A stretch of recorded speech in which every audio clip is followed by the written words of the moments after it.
قومی آواز کے ناظرین خوش آمدید۔ بنگلہ دیش میں انقلاب خونی انقلاب میں کسی بھی وقت تبدیل ہو سکتا تھا اور میں آپ کو خبر دے رہا ہوں اس خونی انقلاب کی طرف بنگلہ دیش کو کوئی اور نہیں مودی سرکار ہی لے کر جا رہی تھی، کیونکہ مودی بھارت کا مشن بنگلہ دیش بری طرح ناکام ہو گیا تھا۔ مودی نے جس طرح بھارت میں مسلمانوں کو کھڈے لائن لگایا، بالکل اسی طرز پر مودی اپنی ایجنٹ شیخ حسینہ کے ذریعے بنگلہ دیش سے بھی مسلمانوں کا خاتمہ چاہتا تھا۔ 80% سے زائد مسلم آبادی والے اس ملک پر بھی مودی راج کرنا چاہتا تھا۔ ہندو توا کی سوچ والا مودی بنگلہ دیش کو بھی نیپال کی طرح اپنا بغل بچہ بنانا چاہتا تھا، لیکن بنگلہ دیش کی باشعور عوام نے مودی کا گھناؤنا چہرہ بے نقاب کر دیا اور اپنی ہی صفوں میں شامل بھارتی ایجنٹوں کو ملک سے دربدر کر دیا۔ آپ کو میری اس خبر کی تصدیق اس بات سے ہو جائے گی جب بنگلہ دیشی اسٹوڈنٹس نے اپنے اس انقلاب کے دوران بنگلہ دیش سے فوج کی وردی میں بھارتی خفیہ ایجنسی را کے 30 اہلکار گرفتار کر لیے۔ دوستو، یہ وہ بھارتی گنڈے تھے جو بنگلہ دیش میں خونی فساد برپا کرنے جا رہے تھے، لیکن اللہ بھلا کرے ان غیور باشعور جرأت مند بنگلہ دیش کی یوتھ کا، جوانوں کا، جنہوں نے مودی کے ان گنڈوں کو سرے عام پکڑا، انہیں قید کیا اور ان کی چھترول کی۔ دوستو، بنگلہ دیش میں اس وقت بھارت کے خلاف خوب نفرت دیکھی جا رہی ہے۔ بنگلہ دیش میں عوام نے شیخ حسینہ واجد کی عوامی لیگ کے ساتھ ساتھ بھارت سے بھی نفرت کا اظہار کر دیا ہے۔ ڈھاکہ میں مظاہرین نے اندرا گاندھی کلچرل سینٹر کو توڑ پھوڑ کے بعد آگ لگا دی۔ بھارتی تجزیہ کاروں نے اعتراف کیا کہ بھارت شیخ حسینہ کا سب سے بڑا حمایتی تھا، اسی لیے وہاں کے عوام بھارت سے بھی اتنی ہی نفرت کرنے لگے ہیں۔ انہوں نے یہ بھی کہا کہ بھارت کو یہ اندازہ ہی نہیں تھا کہ شیخ حسینہ کی آمرانہ حکومت سے عوامی نفرت اس حد تک پہنچ جائے گی کہ انہیں ملک سے فرار ہونا پڑے گا۔ دوستو، بھارت مخالف جذبات کے بعد بھارتی فضائی کمپنیوں نے بنگلہ دیش کے لیے تمام پروازیں منسوخ کر دی ہیں، جبکہ گزشتہ روز سے بھارت اور بنگلہ دیش کے درمیان ریل سروس بھی بند ہے۔ دوسری طرف بھارتی اخبار نے بنگلہ دیش کی ماضی اور مستقبل کی سیاسی صورتحال پر تہلکہ خیز انکشاف کیا ہے۔ بھارتی اخبار میں دعویٰ کیا گیا تھا کہ شیخ حسینہ واجد کو چوکنا کیا گیا تھا کہ بنگلہ دیشی آرمی چیف کا چین کی جانب جھکاؤ ہے۔ بھارتی نیشنل سیکیورٹی اسٹیبلشمنٹ نے جون 2023 میں حسینہ واجد کو آگاہ کیا تھا۔ بھارتی اخبار کے مطابق بنگلہ دیشی آرمی چیف نے مظاہرین کو روکنے کی بجائے وزیر اعظم کو ہی الٹیمیٹم دے دیا۔ خالدہ ضیاء کی رہائی سے واضح ہے کہ اسلام پسند سیاست اب دوبارہ بنگلہ دیش میں آئے گی۔ دوستو، اس وقت بنگلہ دیش میں عبوری حکومت کا اعلان کر دیا گیا ہے۔ اس کی تفصیل بھی آپ کے ساتھ شیئر کرتا ہوں، لیکن یہاں یہ جاننا بہت ضروری ہے کہ مودی کو بنگلہ دیش میں بہت بڑی شکست ہوئی ہے اور وہ کسی صورت بھی اب چپ نہیں بیٹھے گا۔ یہاں یہ بات بھی قابل ذکر ہے کہ شیخ حسینہ کی وجہ سے بنگلہ دیش بہت زیادہ بھارت پر انحصار کرنے لگ گیا تھا، یہاں تک کہ مودی نے بنگلہ دیش کی ٹیکسٹائل کی انڈسٹری کو بھی اپنا محتاج کیا ہوا تھا۔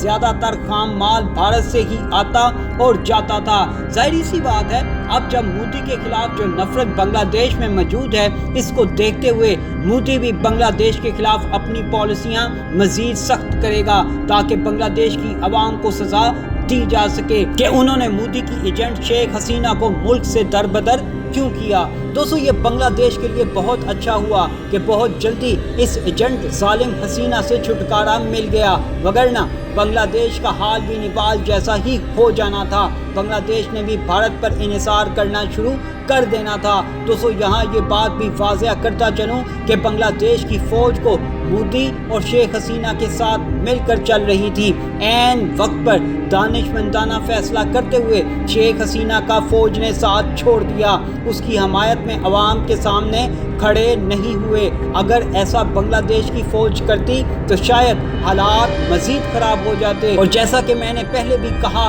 کہ احتجاج کے دوران بھی را کے ایجنٹ بنگلہ دیشی فوج کے یونیفارم میں سڑکوں پر موجود تھے، جن کا مقصد براہ راست عوام پر گولیاں برسانا تھا، جس سے ملک میں انارکی پھیلنی تھی۔ اس انقلاب نے خونی انقلاب کی شکل اختیار کر لینی تھی، جو مودی کی چال کامیاب نہ ہوئی۔ بنگلہ دیش کی عوام نے را کے ان ایجنٹوں کو رنگے ہاتھوں پکڑ لیا تھا اور بہت بڑی سازش خون خرابے سے بنگلہ دیش بچ گیا تھا۔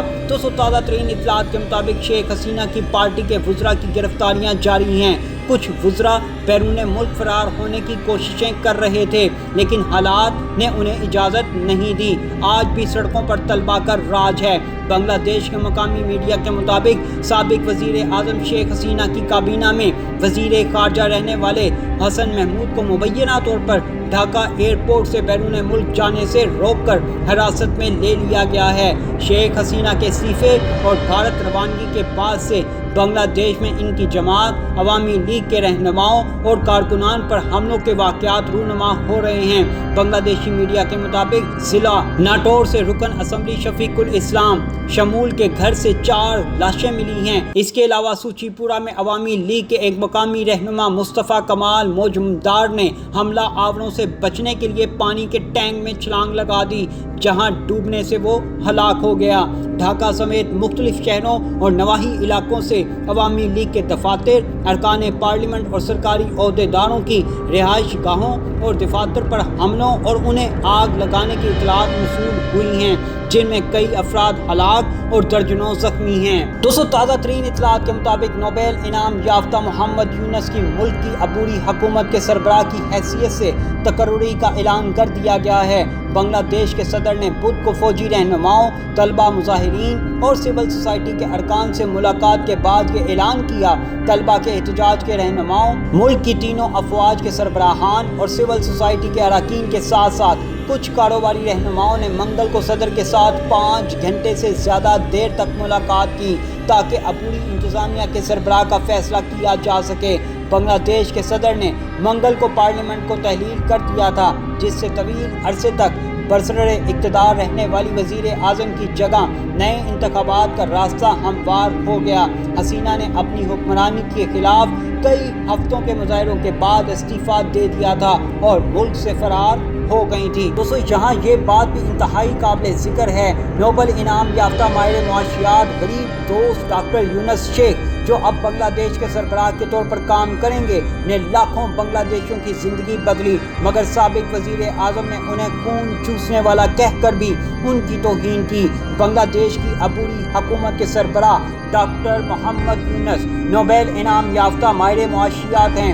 عالمی سطح پر انہیں غریبوں کا بینکار کی عرفیت سے جانا جاتا ہے۔ انہوں نے غیر معمولی بصیرت کو بروئے کار لاتے ہوئے بنگلہ دیش میں چھوٹے عمومی قرضوں کا ایک ایسا نظام متعارف کروایا جس کے ذریعے لاکھوں گھرانوں کو اپنے حالات زندگی بہتر بنانے کا موقع ملا۔ دوستو ڈاکٹر محمد یونس نے 1983 میں گرامین دیہی بینک قائم کیا تھا۔ یہ بینک انتہائی غریب افراد کو چھوٹا گھریلو کاروبار کرنے کے لیے قرضے دیا کرتا تھا۔ ان قرضوں سے خصوصی طور پر خواتین خانہ کو کمانے میں مدد ملی۔ ڈاکٹر محمد یونس کی غیر معمولی خدمات کے اعتراف کے طور پر 2006 میں معاشیات کا نوبل انعام دیا گیا۔ ملک میں اور بیرون ملک غیر معمولی پذیرائی اور احترام کے باوجود شیخ حسینہ واجد کے لیے ڈاکٹر محمد یونس ناقابل قبول رہے کیونکہ شیخ حسینہ کو ڈر تھا کہ کہیں یہ شخص عوام کے دلوں میں گھر نہ کر جائے اور اسے ہی عوام اپنا مسیحا سمجھنا شروع کر دیں۔ سابق بنگلہ دیشی وزیر اعظم نے غربت کی چکی میں پسنے والے بنگلہ دیشیوں کو معیاری زندگی یقینی بنانے میں مدد دینے والے اس عبقری پر غریبوں کا خون چوسنے کا الزام عائد کیا۔ ان کا الزام تھا کہ گرامین بینک بہت بلند شرح سود پر قرضے دیتا ہے۔ عوامی لیگ کے دور اقتدار میں ڈاکٹر محمد یونس پر قوانین کی خلاف ورزی اور کرپشن کے بے بنیاد الزامات کے تحت 196 مقدمات قائم کیے گئے۔